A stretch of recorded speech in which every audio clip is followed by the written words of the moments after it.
Hi guys!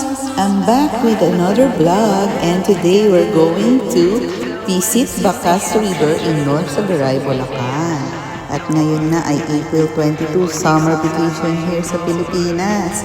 At syempre, late upload na naman ito mga friendship. Late na naman ako mag-upload. What to do? Busy ang lola nyo. So ayan, medyo malayo-layo din yung aming travel. Siguro umabot din kami ng 1.5 hour from Bulacan.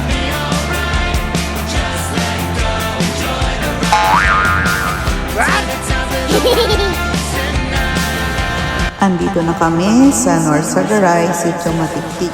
At dito sa lugar na to, hindi pa masyadong paved yung road. Although mga sementado na pero medyo masikip pa yung daan.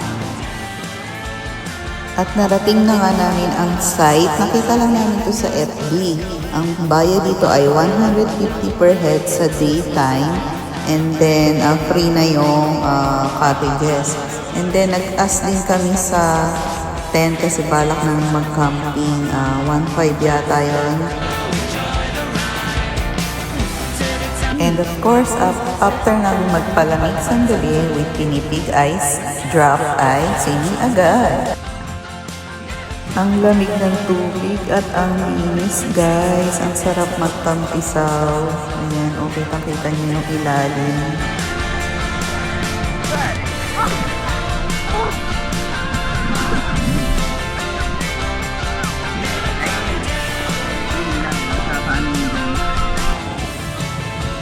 Say hello. Hello. Go.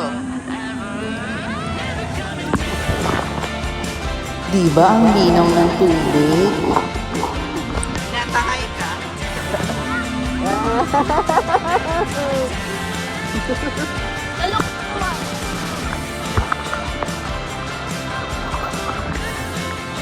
Yeah. Nasasira pala ako.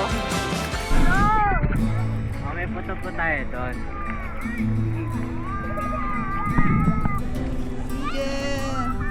Pero sa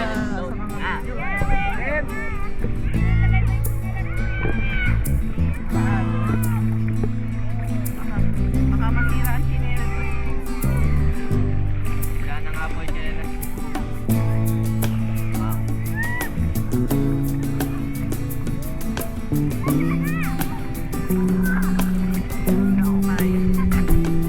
Yan ang jump kick you.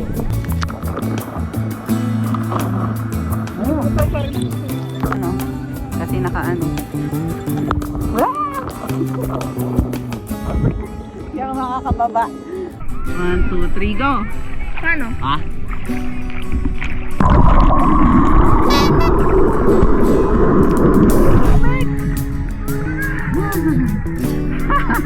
Nga ako nga. Wow!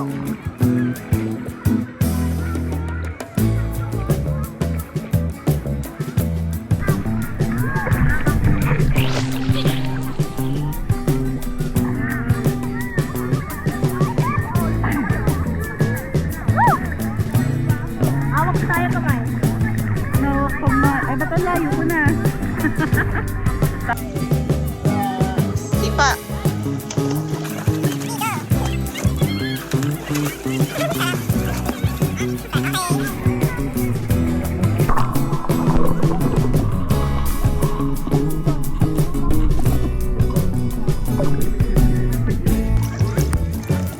Yan ng tubig.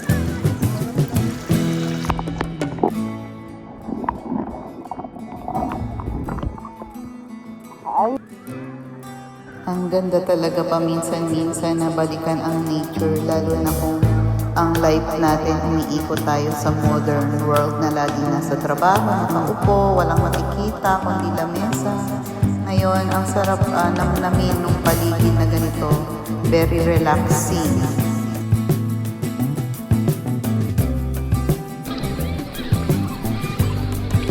At syempre, kailangan natin kumuha ng mga funny shots with the family. Ayan, bonding time. Dito lang kami sa mababaw kasi si tatay lang yung marunong lumangoy and then medyo malakas na yung agos sa malalim na part.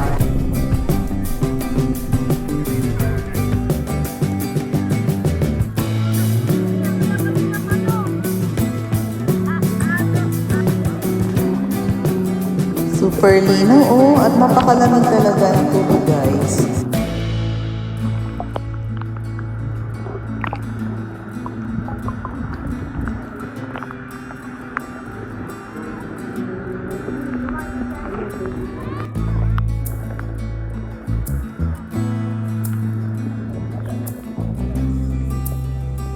Actually, dun sa kabila, meron pang mga parang cottages doon, pero iba na yung may-ari niyan.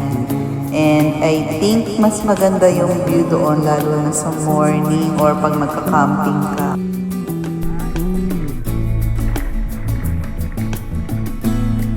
Kami ni tatay ang mas nag-e-enjoy. Kasi yung mga bata hindi marunong lumangoy. Pero hopefully naman this year matuto na silang lumangoy. Try natin yan today.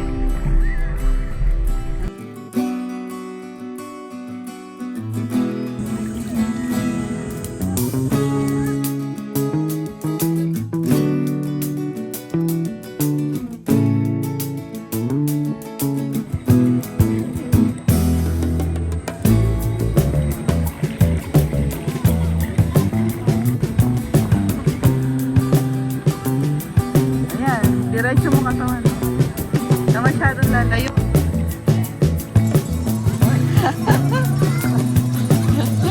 Ay, tatay.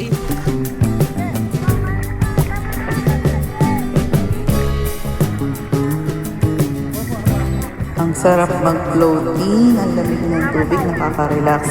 By the way guys, hindi pala pwedeng mag-swimming dito ng walang lifeguard kahit marunong ka lumangoy. Just for safety kasi yung alon bigla-bigla na lang lumalakas. And kahit marunong ka lumangoy, maaaring kang tangayin. Kaya just to be safe, magsuot po tayo ng life vest. Hindi ka pwedeng pumunta sa ilog na hindi ka naka-life vest.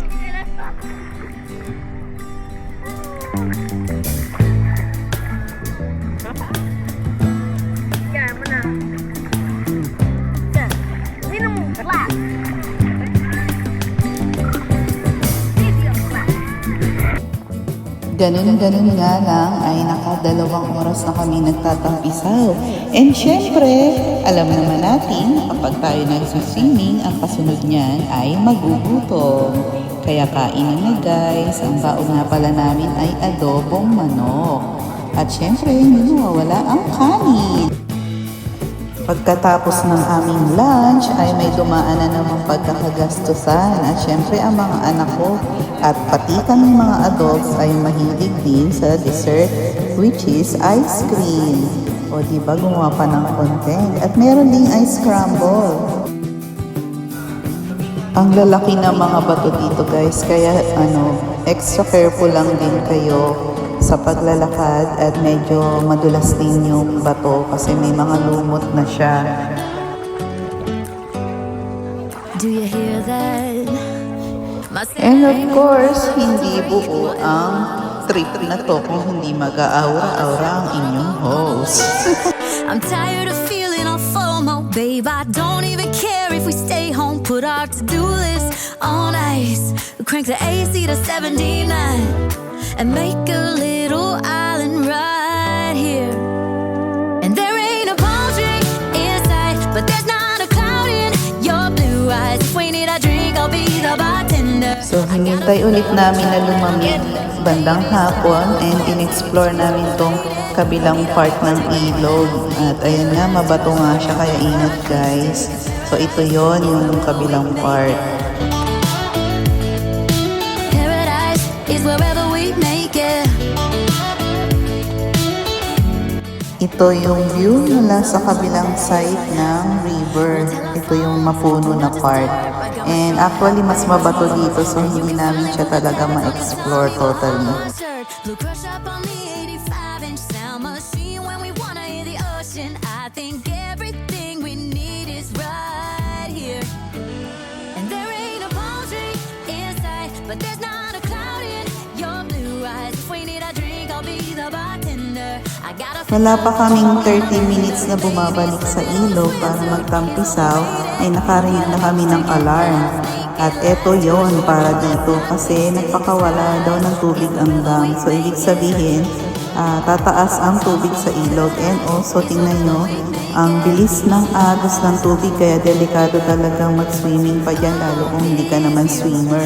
Oh, you. It's got everything I need. Yeah, the rooms, they're cheap. And if we don't wanna, we don't ever, ever, ever have to leave.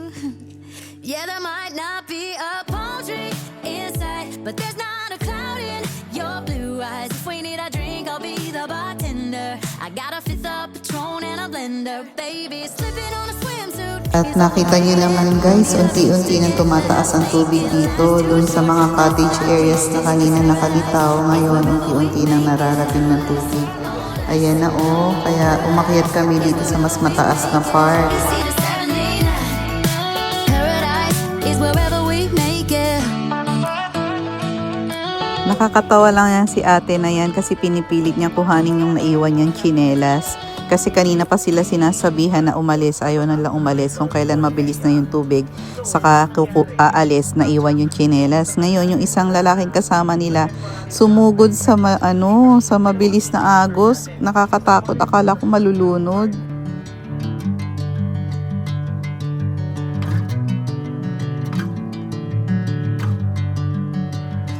Ayan, ang taas na ng tubig guys. O, diba kanina nandiyan kami sa part na mababa. So, lumipat kami ng cottage dito sa mataas.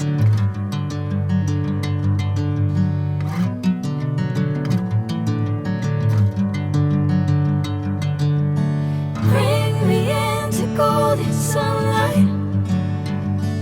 If I'm going with you, I know we'll get to. So guys, ayan, muntik na ring abutin yung cottage na inakyatan namin.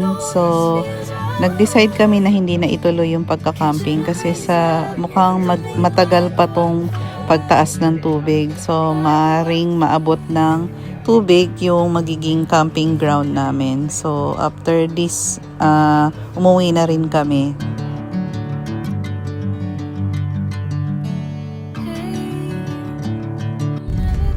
Dito, mahina na yung dating doon sa area natin ng kasi doon mabato. May pumipigil kumbaga. Uwian na guys. Thank you for watching. See you on the next vlog.